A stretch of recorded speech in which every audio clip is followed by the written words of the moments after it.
music. Shout out to Pelote Music School in Belize City, because that's where I began. I think it's a big music school now, but back in the day, it was like 5 students. Oh, wow. And I think my first violin, there were some Americans who donated violins to Pelote, I believe, because I didn't own my first few violins.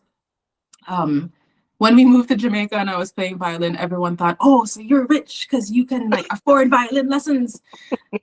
And I didn't have the language. And as a child, I didn't know that we weren't paying for violin lessons.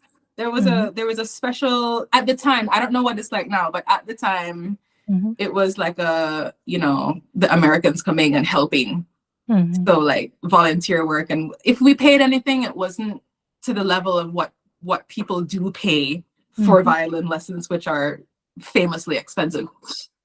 When I was 15, I asked my parents for a guitar. And I remember talking to Andy P, who I used to call Yao. He's my uncle. Well, he's everybody's uncle, I guess, because we're all related. But my father and him were like they were raised as like brothers, so he was my uncle. And I remember saying, "Hey, yo, I'm getting a guitar. Like, I want to be like you." And he was like, "Yeah." And man, by the time I got the guitar when I was 16, and I could have sent him an email, and I was like, "No, I'm gonna wait until we're in Belize because he's on tour."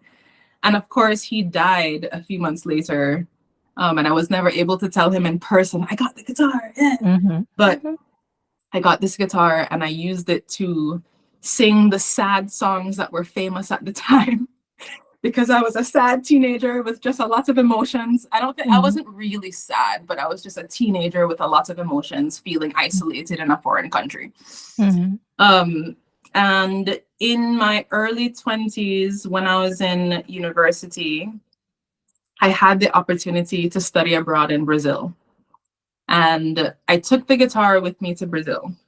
And this is important because it was while I was in Brazil and even on the way to Brazil on the plane that I had my spiritual, I don't want to call this an experience, the beginning of my spiritual awakening.